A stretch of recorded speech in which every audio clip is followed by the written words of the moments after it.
मंत्रिमंडल की बैठक में 12 महत्वपूर्ण निर्णय लिए गए और सबसे महत्वपूर्ण निर्णय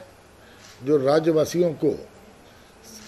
संक्रमण से बचाने का है, जो बहुत ही महत्वपूर्ण निर्णय माननीय मुख्यमंत्री जी ने लिया था कि 18 वर्ष से 45 वर्ष तक के लोगों की भी हम वैक्सीन लगाकर उन लोगों को इस संक्रमण से बचाने की सरकार प्रयास करेगी। उसके लिए आज सबसे महत्वपूर्ण निर्णय ये हुआ कि जो तकरीबन इस राज्य में 18 से 45 वर्ष के जो जनसंख्या के दायरे में 50 लाख के आसपास लोग आते हैं, यानी कि एक व्यक्ति को 2 डोज लगनी है, तो 1 करोड़ डोज इस राज्य के लोगों को निःशुल्क लगाने का सरकार का जो निर्णय है, जिसपे 450 करोड़ रुपए का खर्चा आएगा। और इसमें सरकार ने निर्णय लिया है कि 90% इसमें जो कोविशील्ड और 10% कोवैक्सीन को लगा करके इस तरह से इसका रेशियो तय किया है, जिस रेशियो के हिसाब से लगाया जाएगा। फर्स्ट फेज में हम 25 लाख कोविशील्ड और 2.5 लाख कोवैक्सीन ऑर्डर दिया जाएगा। इसके लिए कोविशील्ड की कॉस्ट करीबन 400 रुपया है और जो कोवैक्सीन की कीमत 600 रुपया है। और इसमें जो सबसे बड़ी बात है, जो निर्णय लिया गया है कि ताकि इसकी कमी ना बने और तत्काल ही उपलब्ध रहें, तो एडवांस पेमेंट के लिए ऑथराइज किया गया है। डायरेक्टर जो हमारे डीजी हेल्थ और डायरेक्टर मेडिकल एजुकेशन दोनों को इसके लिए ऑथराइज किया गया है। और इसमें कोई भी जो आपका अननेस्ट मनी और बैंक ड्राफ्ट को समाप्त करने का प्रावधान किया गया है, ताकि बहुत शीघ्र ये चीज़ें राज्य को उपलब्ध हो सकें और राज्य के लोगों को इसका लाभ मिल सके।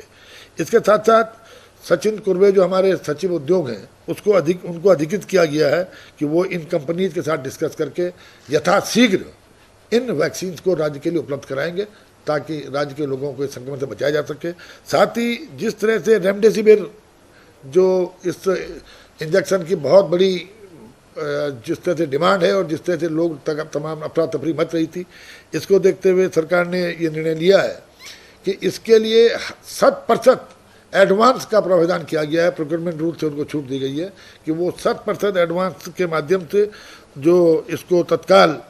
ये राज्य में यथा डिमांड उसकी डिमांड दे दी जाए उस राज्य की डिमांड के हिसाब से। और इसमें भी बैंक गारंटी और जो अननेस्ट मनी जो ड्राफ्ट होता है, इससे इसको मुक्त किया गया है, ताकि यथाशीघ्र हम इस दवाई को राज्य में उपलब्ध करा सकें। सरकार ने जो निर्णय लिया, जो हमारे जिलाधिकारियों को अधिकृत किया गया है, और खासकर 5 बड़े जो नगर हैं, मतलब देहरादून, आपका रुद्रपुर, कोटद्वार, हल्द्वानी,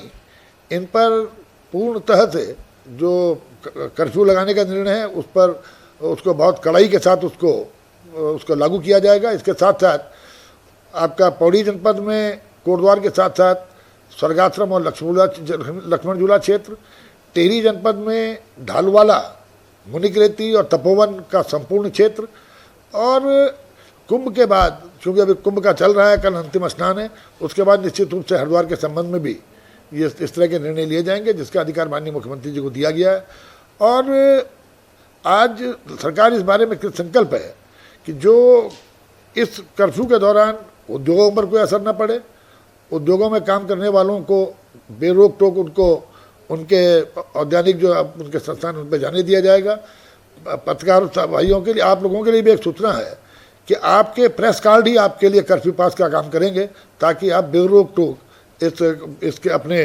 जो कवरेज के लिए आपको कोई परेशानी ना हो। इसलिए आपके जो प्रेस कार्ड्स हैं वो पास का काम करेंगे। मजदूरों के आवागमन को मुक्त रखा गया है। मजदूर जो, ताकि किसी तरह के निर्माण कार्य पर कोई रोक नहीं है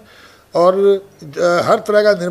किसी तरह का निर्माण कार्य प्रभावित न हो, इसका भी सरकार का मंत्रिमंडल ने निर्णय लिया, ताकि जहां एक ओर हम इस संक्रमण को रोकने में सफल हो सके, वहां दूसरी ओर हमारी व्यावसायिक गतिविधियों पर कोई असर न पड़े, व्यावसायिक गतिविधियां चलती रहें। जो कई महत्वपूर्ण निर्णय कोविड के संबंध में सरकार ने लिए हैं, जिसमें सार्वजनिक स्थलों पर जो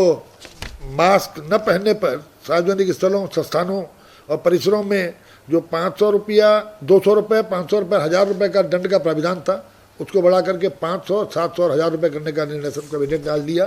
ताकि मास्क के प्रति लोग ज़्यादा से ज़्यादा संवेदनशील रहें और इस संक्रमण से बचाया जा सके। इसके साथ ही जो कोविड-19 के प्रसार को रोकने के लिए जो पिछली बार राज्य के मेडिकल कॉलेजों में जो सृजित संकाय चिकित्सकों के कुल 958 पदों का 50% यानी 479 अस्थायी पदों पर आउटसोर्स के माध्यम से जो कार्मिकों को लगाया गया था, उनकी सेवा अवधि को 28 फरवरी 2022 तक विस्तारित किए जाने और उन सबको संविदा के आधार पर नियुक्ति देने का अधिकार कैबिनेट के द्वारा संबंधित प्राचार्यों को देने का भी निर्णय लिया गया है। इसके साथ साथ कोविड-19 महामारी के संक्रमण को दृष्टिगत रखते हुए कुंभ मेला द्वारा जो संचालित, जो हरिद्वार में हमारे आधार चिकित्सालय जो संचालित आधार चिकित्सालय और बाबा बर्फानी चिकित्सालय हैं और जो अन्य हैं, उनको 3 माह तक या कुंभ के दृष्टिगत बनाए गए थे, उनको 3 माह के लिए और बढ़ाने का निर्णय भी लिया गया है, ताकि और उनके लिए जो स्टाफ था उसको भी 3 महीने की और अतिरिक्त एक्सटेंशन देने का निर्णय कैबिनेट के द्वारा लिया गया, ताकि हरिद्वार जनपद में भी इस पर हम लोग तेज़ी से काम कर सकें। इसके साथ साथ जो मानव संसाधनों की आवश्यकता जो थी और जिस तरह से विगत में भी हमने लगाया था, उसके लिए भी जो संविदा पर चिकित्सा अधिकारियों और स्टाफ नर्स की तैनाती और उनको मानदेय का जो भुगतान था,